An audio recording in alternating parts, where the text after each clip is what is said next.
All right, and we are back here on the GSMC football podcast. And for the second part of the show, we are now going to talk about the power rankings that were released this week, and I'll give you my thoughts on that. I know I spent a lot of time trying to go through each team, but the segment ends up going so fast that I end up having to like speed through like the remaining like 5 or 6 teams. So I'm going to try not to do that today. So the Panthers, they're at 32, no surprise there. 1-10 on the season. The Patriots 31 are at 31. I mean, there's no surprise there because of how they've played this year, but it's just a shocker that they're 2-9. Like you just would never have expected that. And they're working their way to getting maybe the number one overall pick, and if not that, they're gonna have a top 2 pick in the draft. And we'll see what they do with that pick. Cardinals are at 30. They're 2-10. Kyler's played, decent since he's come back. I know they just got blown out by the Rams. The Rams always seem to kill them every time they play them. They're 2-10. They're at 30. The Commanders dropped down 3 spots. They're at 29, and they got absolutely destroyed on Thanksgiving. And like I said, if the game would have ended after 3 quarters, 20-10, I'd take it. But Cowboys had to, drop 25 in the fourth quarter.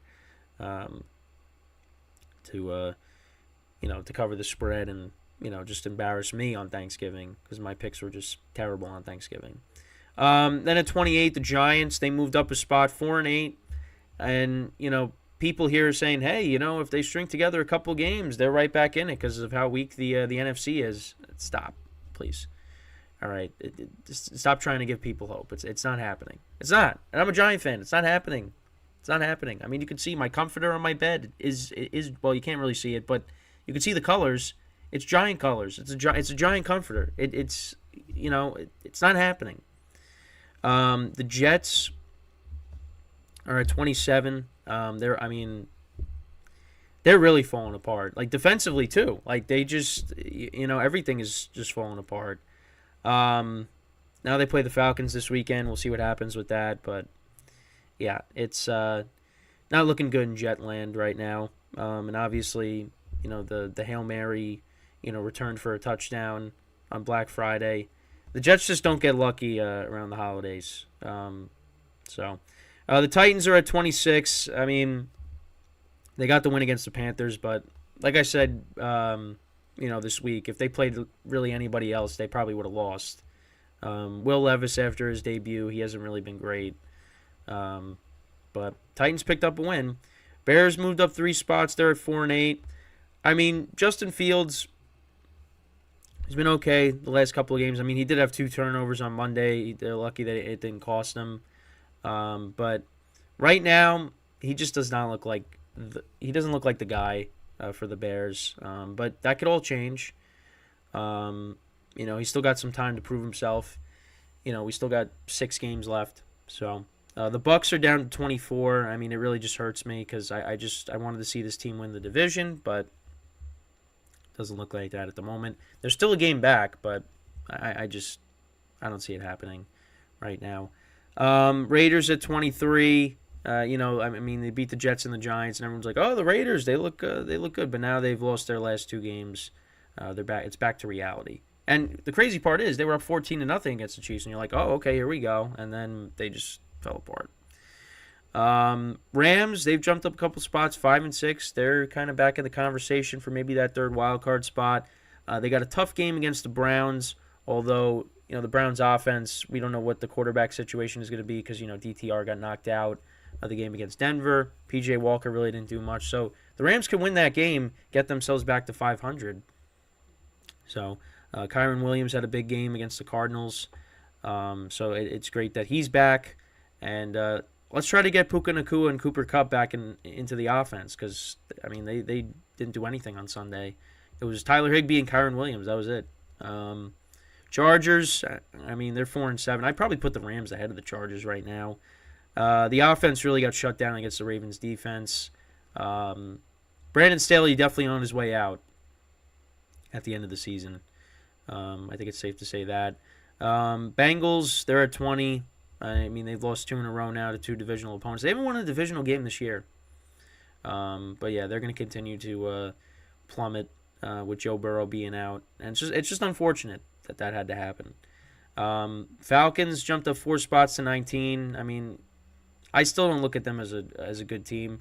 The quarterback, I mean, the roster is good. The quarterback position is what's going to hold this team back. And, we'll see what they do in the offseason, how they're going to change that. Because, I mean, you got two good running backs. You got good young receivers. Kyle Pitts, obviously people have been waiting for him to just, pop off, but it just hasn't happened. And I think with better quarterback play, you'll see guys like him and Drake London, play better. But right now with Desmond Ridder, it's not going to happen. But hey, they lead the NFC South. So Packers jumped up 4 spots, 5-6. Jordan Love has looked a lot better these last couple of weeks. And now they got the Chiefs on Sunday night in Lambeau, which I cannot wait for. That's going to be a lot of fun, hopefully. But yeah, I mean, the Packers, they find themselves back in the conversation, when it comes to the playoffs, but especially with the Vikings dropping 2 straight. Saints at 17. So it's weird. They got the Saints ahead of the Falcons. But the Falcons right now have the edge, for the division. I would put the Falcons ahead of the Saints. The Saints right now just I don't know what's up with them, really. Derek Carr's turning the ball over. They're turning the ball over as a team. I mean, Taysom Hill, they're driving and Taysom Hill fumbles. That was a momentum changer. I mean, they scored there. Who knows what happens in that game. But, the Saints just, they're 5-6. They still got a chance at the division, but they're just, I don't look at them as a good team right now. Nobody in the NFC South really is that good of a team. But Vikings at 16, they've dropped 2 straight. And, like I talked about them. Justin Jefferson's coming back. They're evaluating Josh Dobbs during the bye. So we'll see what happens. But, it's not looking good right now for the Vikings at the moment. They got the Broncos at 15 behind the Seahawks, the Colts, the Bills. Yeah, I put the Broncos up higher. I'd put them ahead of the Seahawks right now. The Seahawks haven't been playing great. The Broncos right now have won 5 in a row. They should be ahead of them. I think they should be ahead of the Colts. I think they're better than the Colts. They beat the Bills, so I think you put them ahead of the Bills right now. And then I think I think the Broncos should be at 12. Texans right now are at 11. Right now I think you have the Texans ahead of the Broncos. Now they're going to play each other this weekend, so we'll see how that game goes. Texans obviously lost that tough game to the Jags. But I think that that game is going to determine who's going to be ahead of each other in the power rankings for next week because they're going head to head. So you got the Browns at 10. The quarterback play is a concern right now. The Browns, I'm not going to say they're going to fall apart, but they're definitely going to regress if the quarterback play is going to continue to be the way it's been. We'll see, if DTR comes back this week, but if it's PJ Walker, it's not good for the Browns. And then you got the Steelers at 9. Give them credit. They went ugly, but they get wins. Pat Freiermuth was their leading receiver on Sunday. It's great to have him back. Kenny Pickett was okay, but the Steelers right now are 7-4, and they just keep winning. So you got the Lions at 8. I'm fine with that. They haven't been playing great the last couple of weeks. They got the Jags at 7. I'm okay with that. I'd put the Dolphins ahead of them. I'd put the Cowboys ahead of them, the Chiefs, the Niners. Yeah, I put all these teams ahead of Jacksonville right now. The Dolphins, they still got to try to beat a good team.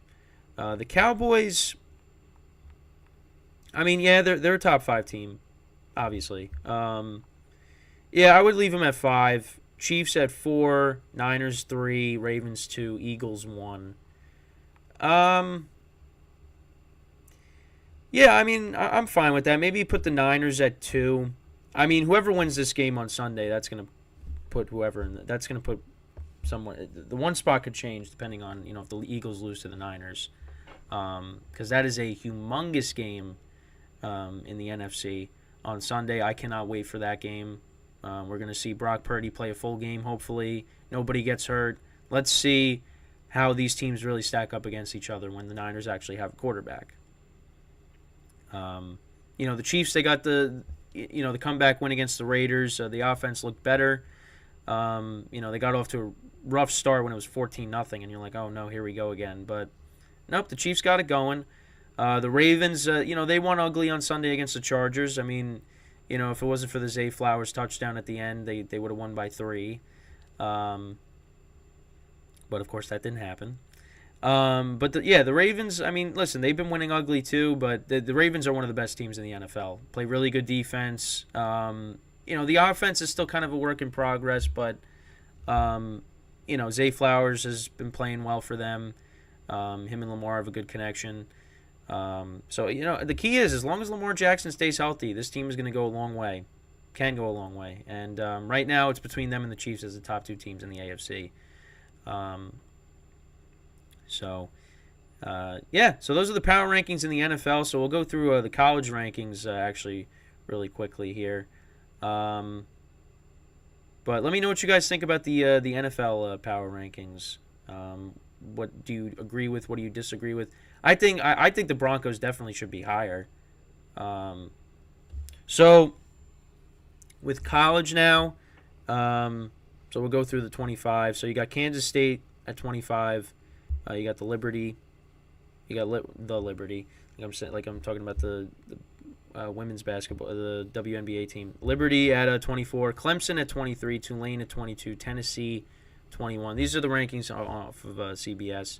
Tennessee at 21, Oregon State at 20, NC State 19, Oklahoma State 18, Notre Dame 17, Iowa 16, Arizona 15, Louisville 14, LSU 13, Oklahoma 12, Ole Miss 11, Penn State 10, Missouri 9, Alabama 8, Texas 7, Ohio State 6, Oregon 5, Florida State 4, Washington 3, Michigan 2, and Georgia at 1. And a lot of these teams are going to be playing each other this weekend. So you got Oregon-Washington, the Pac-12 championship game on Friday. Saturday, you got Alabama and Georgia. You got Florida State and Louisville. Iowa and Michigan. That'll be at night. The Alabama-Georgia game, that's 4 p.m. Eastern time. So yeah, I mean, a lot of these teams. You also have Texas and Oklahoma State as well, the Big 12 championship game. So yeah, I mean, a lot of these teams are going to be playing each other. So big weekend, both in college and in the NFL. But those are the power rankings for both college and the NFL. And when we come back from our second break of the show, we'll talk about the head coaches that are on the hot seat in the NFL. But before I do that, I just want to remind you guys, we'll get the Deshaun Jackson stuff out of the way for this. But I just want to remind you guys to tip or donate. Once again, to tip or donate, get your comments recognized, make sure you go to the following link. That is streamelements.com/gsmcsportsnetwork./tip. Again, that really helps the show, makes the show more interactive between myself, the host, and you guys, the viewers. Again, that is streamelements.com/gsmcsportsnetwork./tip. And as always, it is displayed on the ticker on the bottom of the show segment down below. So, when we get back from our second break of the show, we will talk about the head coaches that are on the hot seat as we get closer to the end of the regular season, and obviously there will be changes with a lot of teams. There's going to be a decent amount of head coaching spots that open up with certain teams, and obviously when that happens, we'll talk about it. But we'll talk about the coaches right now that look like they might be on their way out. So stick around. And we'll be right back here on the GSMC Football Podcast.